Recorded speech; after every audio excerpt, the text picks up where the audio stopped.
Are you seeing that as part of the problem, or as really that's the key to the problem?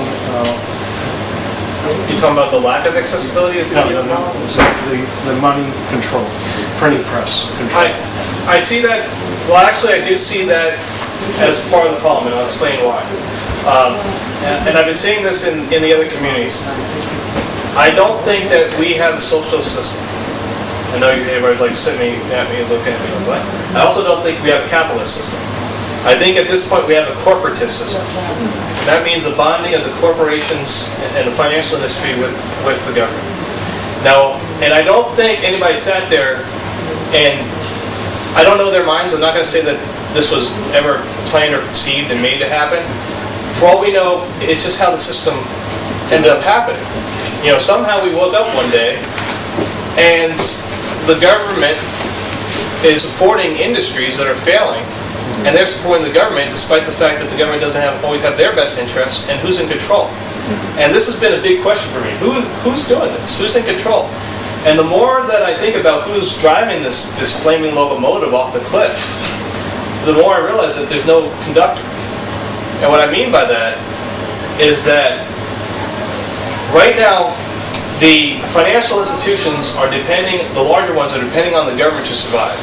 Even a Walmart at a local level requires, before they even move into a community, requires a local government to first buy their land form through eminent domain, provide a legal staff, go ahead and basically subsidize the building of their building through basically taxpayer money to developers that give them campaign contributions, and then give them tax breaks that fall on and that taxation falls on the burden of the people who aren't Walmart that run businesses similar to Walmart. Not only is that happening at a federal level, it's happening at local levels. Well, how did this ever occur? You know, so obviously these financial institutions can't survive as well without that support. Well, if you look at the way that the government system works with the financial industry, it prints out money, and this money gets basically handed out to special interests. But at the same time, did you know about the CAFR system? Anybody familiar with Comprehensive Annual Financial Report? I think I said that right. Anybody familiar with that? Okay. Now, your budget does not include your pensions and your long-term projects. That is kept in a CAFR. So you have your budget and your CAFR. Newport News, $88 billion right now in their CAFR. You can type in Newport News CAFR. It'll come up with a Newport News government link. You can click on it. You can read it. $88 billion in the CAFR. That's the little bucket.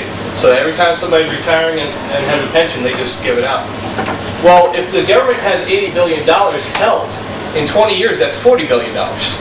Right? Or 20, 30 years, that's $40 billion. So they're not going to just hold on to that money. They're going to do something with it. So what do? The government buys stocks and bonds that accumulate in value so that the CAFR system can stay inflated, so they can pay off the pension system. Well, now you have a system, a financial industry, a government that is completely needs to support the stock market and the housing industry and all these financial institutions if it's going to survive. Because if that system goes and all of a sudden that stock market goes and now they can't pay their pensions, they're going to have a lot of ticked off people on their hands. And there's going to be a lot of questions asked. So it's in this interest to inflate the system and to keep it, and also the taxation through your property taxes, everything. It's all the government's interest to inflate the system because somebody saw this as a good idea. But on the other hand, the financial institutions, because the government does this, depends on the government, because if you're Walmart and you decide we don't agree with the system, now the government and the local governments and state governments can pull all their CAFR money out of Walmart stocks. And what does that do to Walmart? So you have a system now that with nobody in control, that all support each other to keep the system up. And at the same time, you see unemployment. You see increased unemployment, increased destruction of industry. But they have to keep this thing, they have to make decisions to keep the system going. And so that's why another thing, when somebody said, do I think the inflation rate is the key? I do. Because if you can get the government to say, well, I can save money, I don't have to put it into a stock market. Maybe you can start separating the government from its connection to the financial and the corporate industry and the corporations. And if we can do that, maybe at that point we can actually get some sanity back in the system where we can let people fail and it doesn't destroy the entire economy of the country. They just fail, and you don't do as bad next time, I guess. Move on and ask for a handout somewhere else. But this is why I do think that is a large key to the problem, is that inflation rate. Part of that whole thing about the finances and the corporates in bed with the government and vice versa, you see it every day in GM and Chrysler. Yeah, government motors. And the only way, when Iacocca went to the government and asked for a loan, they got a loan, and then within a year or two, it was paid back with interest. I don't see that happening anymore. Because you have loans that are absolute, he asked for what, less than 100 billion, whatever. These people are, whatever it was. Yeah, that's nothing. It's happening. That's a sneeze, for God's sakes. Now you're talking about Chrysler, GM, AIG, and they're in the billions. You can't repay that back. Not today's economy. No, you can't. And not only are you seeing that, but you're seeing it increase and happen faster and faster. Anybody know what happened? What Tim Geithner decided to do during his Christmas Eve holiday? Fannie and Freddie, Yes, ma'am. You want to talk about that a little bit? Fannie and Freddie? they're wide open. They can get whatever they want. Yep. And they have a blank check. Yep, exactly. What ended up happening is they were on, basically, if they collapsed, the U.S. government was only responsible for $400 billion, backstop for $400 billion. I say only, my God. Anyway, now we're talking about trillions, right? Hundreds of billions become only. But they were backstopped. If Fannie and Freddie fell, the government guaranteed $400 billion, but they might fall for $1.5 trillion, possibly. But before, if they fell for $1.5 trillion, well, they would take the $1.1 trillion loss. We would support them with $400 billion of taxpayer money.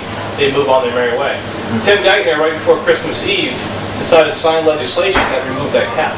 So there's no cap. If they fail for trillions of dollars, it's trillions of dollars in the taxpayers backstop for. You're seeing it all the time. The bailouts did not end once Obama came in and signed the latest bailout. They are continuing. You're talking about the auto industry. You're talking about the other subsidies that are talked about, $5 billion here, $10 billion here. The removal of any kind of protection for the taxpayer from Freddie Mae and Fannie Mae, or Freddie and Fannie. Fannie Mae and Freddie Mae. But it is continuing. It is happening every week. You can look in the news, go on your local website, and just see who they're rescuing and who they're bailing out now. It's happening every week. It's continuing. The bailouts are continuing. They need to stop. Yeah, but so the question is if you stop it, you crash it. If you crash it, you crash the entire world. You start talking about the United States and you'll drag people. The one thing the Chinese do not want to do is go down the same hole that you fall out of. Right. The same thing for India. Anybody following what's happening in Greece right now? Yeah, but that's Greece. They've been that way since World War I. I've always said that Greece needs to go to war with Italy and then they'll both have their problems solved. But what I'm saying is that you're making a suggestion that's been suggested for years and years and years. And to act on it is damn near suicide.